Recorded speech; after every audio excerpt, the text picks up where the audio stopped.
or lights of the world cannot be compared even to a ray of the inner light of the self. Merge yourself in the divine light and enjoy Diwali, the festival of lights. Diwali is the most beautiful and revered among Indians. This festival is a symbol of hope, victory, winning hearts, mending relationships, spreading happiness, and celebrating life.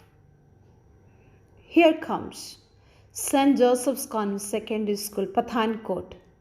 The staff and students present a rendition of the Ram Leela pledging to light a lamp of love and send messages of prosperity and positivity.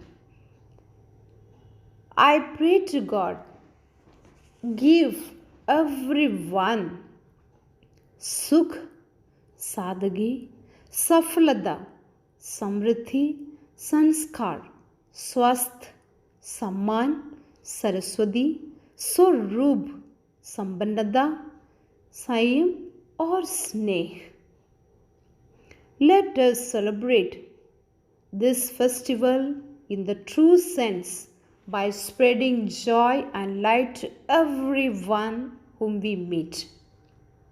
I wish you all have a happy, safe and blessed Diwali. Diwali के पावन पवित्र पर्व की हार्दिक शुभकामनाएं. मैं समय हूँ, मौन रहता हूँ परंतु अविरल हूँ, गतिमान हूँ, सर्वशक्तिमान हूँ, युगों युगों से चल रहा हूँ, साक्ष्य हूँ हर गाथा का, हर महागाथा का. कल, आज, कल इन सब का संबंध मुझसे था, है और रहेगा. इनमें एक संबंध है महापर्व दीपावली का. क्यों मनाया जाता है ये पर्व, इस क्यों का उत्तर भी मैं हूँ. आज मैं आपको रामायण महागाथा का अवलोकन करवाने जा रहा हूँ. समय चक्र को त्रेता युग की ओर ले जा रहा हूँ. यहाँ आप मर्यादा पुरुषोत्तम श्री राम के जीवन आदर्शों का महत्व समझेंगे. ये कथा है रामायण की, सत्य और असत्य के महायुद्ध की, दीपावली के महापर्व की. रघुकुल भूषण श्री राम. रामायण अर्थात श्री राम प्रभु की जीवन गाथा आदि कवि महर्षि वाल्मीकि द्वारा संस्कृत में लिखा गया अनुपम महाकाव्य, जिसका मूल उद्देश्य है सामाजिक संस्कृति की गौरवशाली परंपरा के महत्व को समझना व उसे सजीव साकार रूप में जीवन में अपनाना.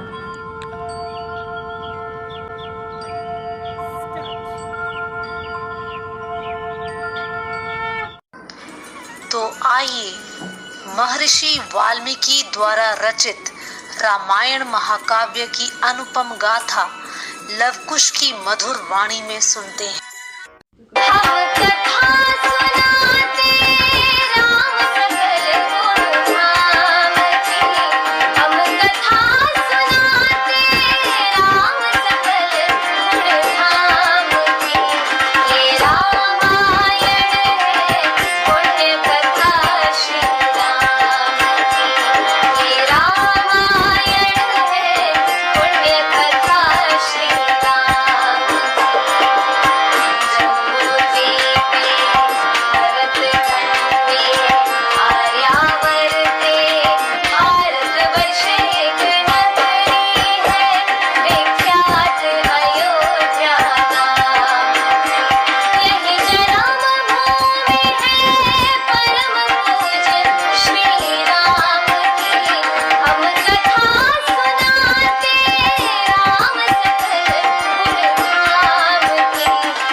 राजा थे, किंतु उनकी कोई संतान नहीं थी।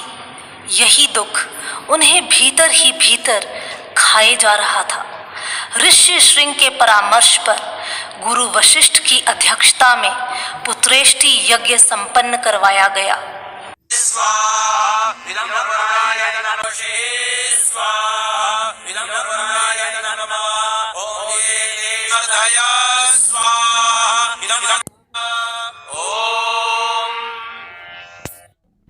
आस भरा विश्वास भरा दशरथ के हाथ में खीर का प्याला। भाग महाराजा ने महारानी के हाथ में डाला। दूसरा भाग दिया कई को मानो भाग बदलने वाला। कौशल्या कई ने सुमित्रा के नाम का एक भाग निकाला। कौशल्या कई ने सुमित्रा के नाम का एक भाग निकाला।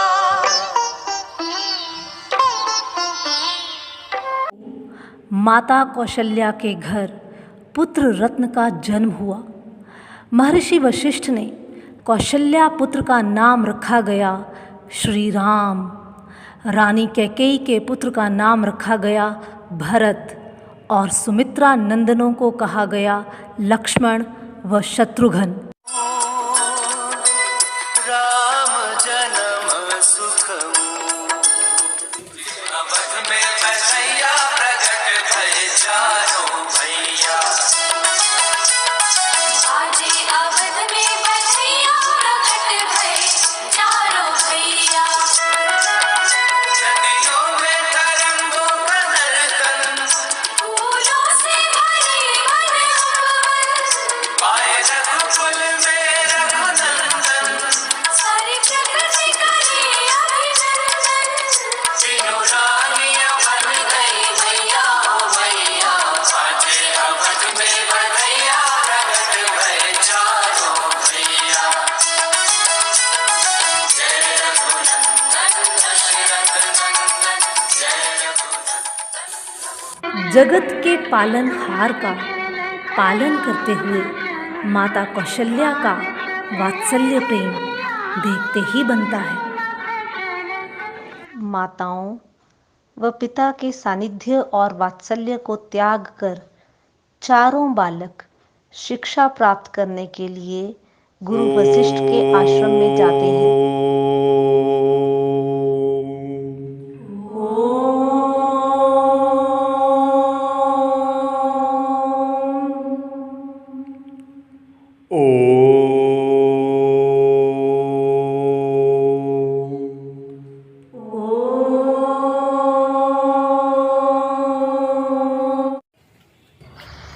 गुरुकुल में गुरु वशिष्ठ के सानिध्य में रहते हुए चारों बालक अस्त्र शस्त्र प्रयोग व आध्यात्मिक विद्या में पारंगत हो गए। मिथिला नगरी अकाल की भीषणता का प्रकोप झेल रही थी। मिथिला नरेश जनक इंद्रदेव की अनुकंपा पाने हेतु भूमि शोधन करने के लिए सूखी भूमि पर हल चला रहे थे कि तभी हल का अग्रभाग किसी वस्तु से टकराया। धरती को खोदकर देखा गया तो एक कलश के भीतर रूपवती अद्भुत कन्या देखकर राजा जनक चौंक गए। जय हो जय हो। ये है राजा जनक की जानकी विलक्षण कन्या सीता, लक्ष्मी स्वरूपा सीता। तभी वर्षा का आगमन होता है और संपूर्ण मिथिला नगरी झूम उठती है। अहिल्या बड़े भाग्य तिहारे, तेरे घर राम पधारे, स्वयं भगवान पधारे। अहिल्या बड़े भाग्य। दुर्वासा ऋषि के शाप से ग्रस्त अहिल्या का उद्धार करने के बाद श्री राम ऋषि विश्वामित्र व लक्ष्मण के साथ सीता स्वयंवर हेतु रखे गए शिव धनुष के दर्शन करने मिथिला नगरी की ओर प्रस्थान करते हैं। अनेक राजकुमारों ने धनुष उठाने का भरसक प्रयास किया।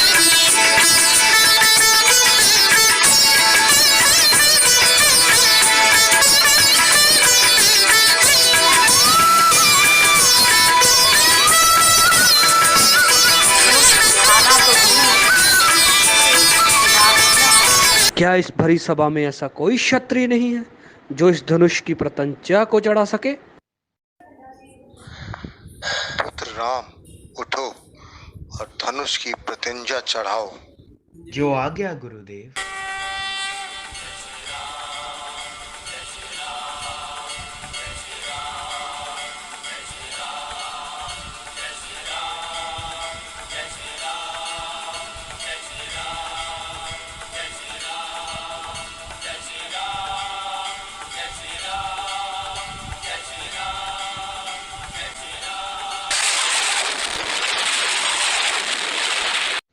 इस प्रकार श्री राम स्वयंवर में विजय प्राप्त कर सीता का वरण करते हैं।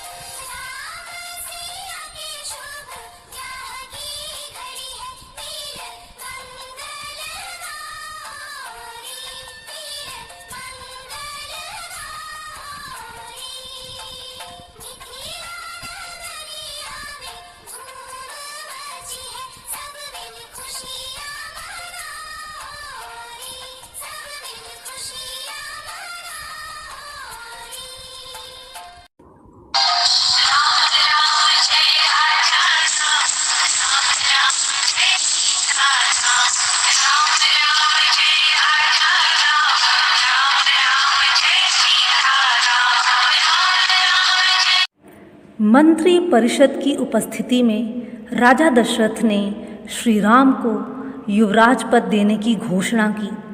तुमुल ध्वनि से सभा के सभी सदस्यों ने इस प्रस्ताव का समर्थन व स्वागत किया। राम राज्याभिषेक की तैयारियां होते देख कैकेयी की दासी मंथरा ने उसके कान भर दिए। रानी, रानी कैकेयी, मूर्ख रानी कैकेयी। क्या बात है मंथरा? कुछ सुना तुमने? पूरी अयोध्या नगरी में राम की राज्याभिषेक की तैयारियां चल रही हैं। हाँ, मेरा पुत्र राम राज सिंहासन पर बैठेगा। अरे नहीं, सोचो, कुछ सोचो। मूर्ख रानी कैकेयी, क्या तुम्हें लगता नहीं ये तुम्हारे और भरत के विरुद्ध षड्यंत्र है? अरे सोचो, दिमाग लगाओ कुछ। कैकेयी क्रोधवश कोप भवन में चली जाती है और राजा दशरथ से अपने 2 वरदान मांगती है। कुछ कहो महारानी, क्या हैं आपके 2 वरदान? महाराज, मेरा यह वरदान कहता है कि अयोध्या का राज मेरे पुत्र भरत को मिले, राम को नहीं। क्या? भरत को राज? हाँ महाराज, मेरे पुत्र भरत को, और राम को 14 वर्ष का वनवास। क्या? राम को वनवास? हाँ महाराज, 14 वर्ष तक राम तपस्वी की तरह मुनि भेष में रहे और उनका किसी भी नगर में जाना वर्जित हो। नहीं। अत्यंत दयनीय व निराशाजनक स्थिति में अपने पिता राजा दशरथ को देखकर श्री राम सारी स्थिति से अवगत होते हैं और कहते हैं, रघुकुल रीत सदा चले आए, प्राण जाए पर वचन न। जिस प्रकार मेरे लिए राजमहल के सुख हैं, उसी प्रकार ये मेरे लिए वन्य जीवन भी होगा। रानी कैकेयी की मुंह लगी दासी मंथरा वलकल वस्त्र लाकर रानी कैकेयी को देती है। रानी कैकेयी उसे श्री राम, लक्ष्मण और सीता को धारण करने के लिए देती है। श्री राम, लक्ष्मण व सीता वलकल वस्त्र धारण कर पीड़ा से आहत दशरथ की आज्ञा लेकर वन के लिए प्रस्थान करते हैं। प्रसन्नचित्त कैकेयी और मंथरा पर दशरथ की असहाय स्थिति का कोई प्रभाव नहीं पड़ रहा था। राम राम ननिहाल से लौटकर जब भरत को पिता की मृत्यु और भैया राम के वनगमन का समाचार प्राप्त होता है तो वे उन्हें लेने माताओं सहित चित्रकूट पर्वत पर जाते, किंतु पिता का वचन निभाए बिना राम वापस लौटने से मना कर देते हैं और भरत उनकी चरण पादुकाएं लेकर पुनः अयोध्या लौटते हैं। वन मार्ग में वे सुतीक्ष्ण ऋषि शरभंग ऋषि से मिलता अनुसूया पुत्री स्वरूपा सीता को आशीर्वाद के रूप में दिव्य वस्त्र और आभूषण प्रदान करती हैं। पंचवटी में सीता कुछ घरेलू कार्यों में व्यस्त हैं। श्री राम ध्यानमग्न हैं और लक्ष्मण लकड़ियां इकट्ठी कर रहे हैं। शूर्पणखा सुंदर स्त्री का रूप धारण करके विवाह का प्रस्ताव लेकर पहले श्री राम के पास फिर लक्ष्मण के पास जाती है।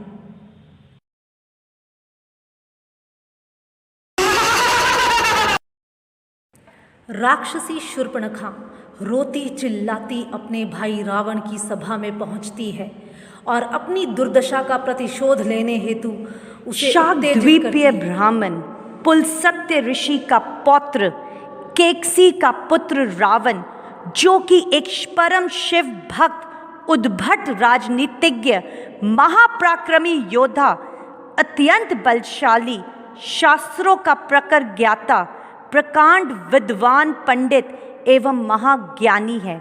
उसके शासन काल में लंका का वैभव अपनी परम सीमा पर है।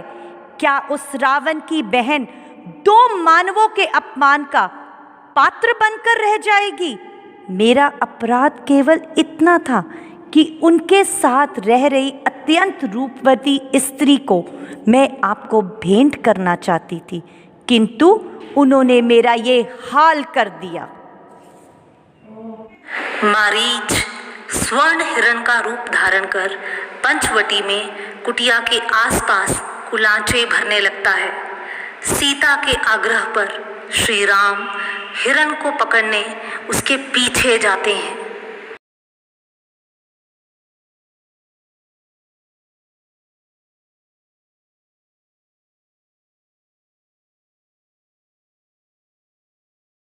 माता सीता की सुरक्षा में सावधान लक्ष्मण व देवी सीता श्री राम की पीड़ा से भरी ध्वनि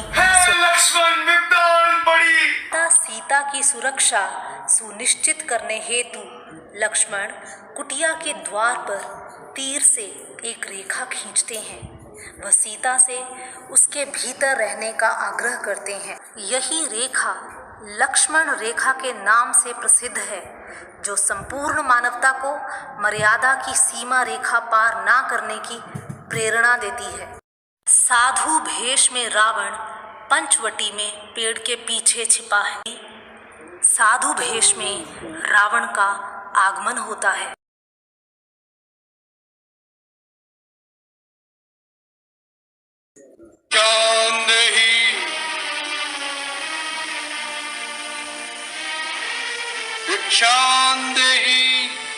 मुनिराज, मैं आपके लिए भोजन लाई हूँ। ले आओ देवी। कृपया आप ही को यहाँ आना होगा। मैं इस सीमा से बाहर नहीं आ सकती, आप ही को कष्ट करना होगा। श्राप देते हैं कि वही स्वर्ण मृग अपने तीखे सिंगों द्वारा तुम्हारे पति को। नहीं नहीं, अपने श्राप मत दीजिए, मैं वहीं आती हूँ।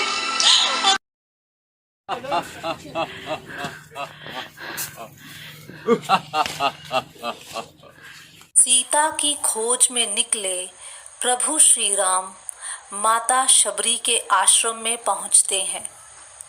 माता शबरी अश्रुपूर्ण नेत्रों से उनका स्वागत करती है और अपने चखे जूठे बेर उन्हें सप्रेम खिलाती है।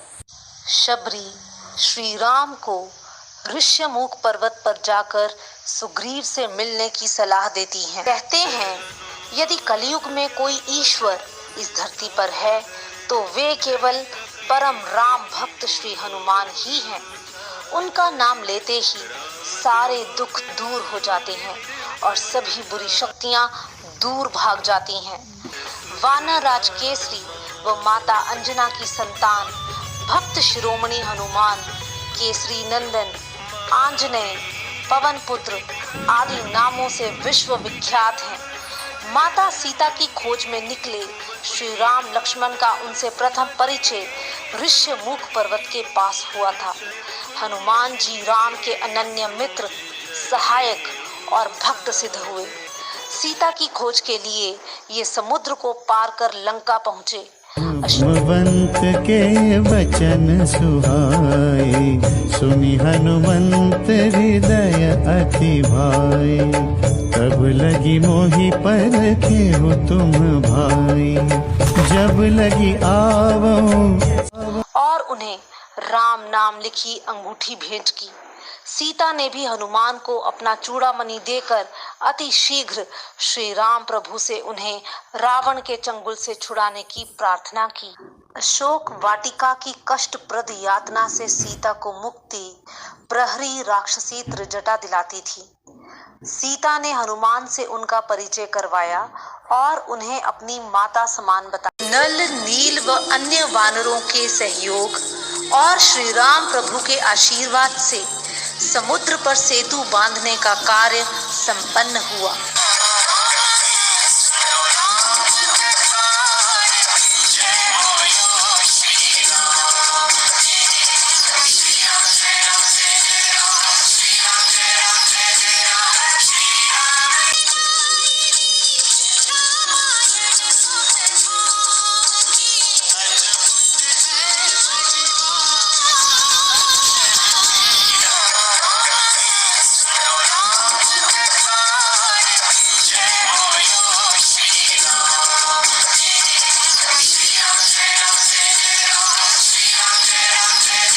समुद्र पर सेतु बांधकर श्री राम की पूरी वानर सेना लंका की ओर आरोहण करने लगी। श्री राम रावण का भयंकर युद्ध प्रारंभ हुआ। इस महायुद्ध में रावण के पुत्र प्रहस्त, नरांतक, महोदर, विरूपाक्ष, भीकम, अतिक्य, त्रिशिरार, मेघनाद और भाई कुंभकर्ण मारे गए। अपने कुल का अंत होता देख रावण को इस बात का आभास हो गया कि वह किसी साधारण मानव से नहीं अपितु त्रिलोक के स्वामी श्री राम से युद्ध कर रहा है, इसलिए उसकी पराजय निश्चित है। इस प्रकार श्री राम का बाण रावण की नाभि में लगने पर श्री राम नाम जाप करता रावण धरती पर गिरकर धराशायी हो गया और उसका नाश यह संदेश दे गया कि बुराई, असत्य और अधर्म चाहे कितने ही शक्तिशाली क्यों ना हो, एक ना एक दिन अच्छाई, सत्य और धर्म उन पर विजय प्राप्त कर ही लेते हैं। राम राम राम। जय श्री राम, जय श्री राम। 14 वर्ष के वनवास काल के बाद कार्तिक अमावस्या के दिन भगवान श्री राम अयोध्या लौटे। अमावस्या की रात्रि अंधेरी होने के कारण सारे नगर को जलते दीपकों से सजाकर प्रकाशित किया गया।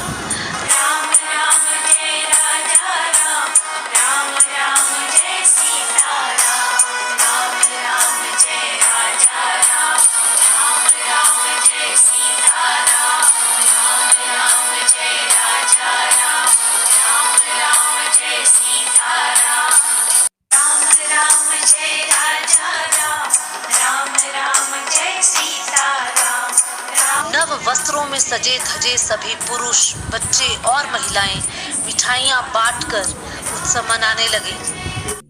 राम राम जय राजा राम, राम राम जय सीता राम, राम राम जय राजा राम, राम राम जय सीता राम, राम राम जय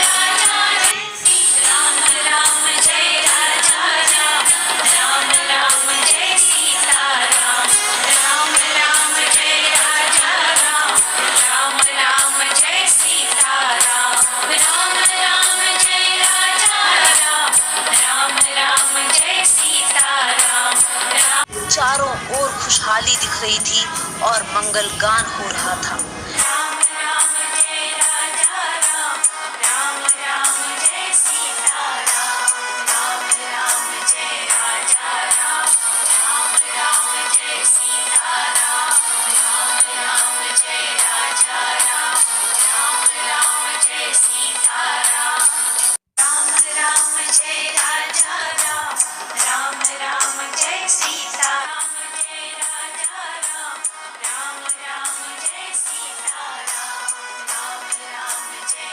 खुशियों से भरे वातावरण में श्री राम व सीता अयोध्या के सिंहासन पर विराजमान और संपूर्ण विश्व का लोक कल्याण करते हुए धर्म का आचरण करने की संपूर्ण सृष्टि को सीख दी।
महर्षि वाल्मीकि द्वारा रचित रामायण के महानायक भगवान श्री राम, जो पूर्ण ब्रह्म है, जिनके स्मरण मात्र से ही सृष्टि के समस्त प्राणियों के दुखों का निवारण होता है। रामायण की रचना का मुख्य उद्देश्य किसी विशेष संप्रदाय की स्थापना करना नहीं, अपितु संपूर्ण मानव जाति के लिए एक आदर्श आचार संहिता प्रदान करना है।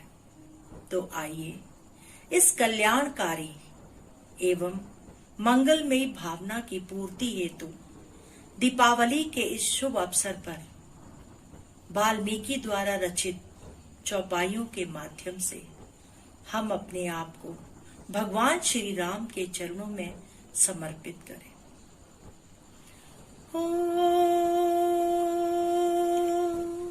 जाकी रही भावना जैसी, प्रभु मूरत देखी तिन वैसी। राम सिया राम जय जय राम, राम सिया राम जय जय राम। ओ कलयुग केवल नाम आधारा, सुमिर सुमिर नर उतरहि पारा। राम सिया राम जय जय राम, राम सिया राम जय जय राम। जय श्री राम। राम जय राजा राम।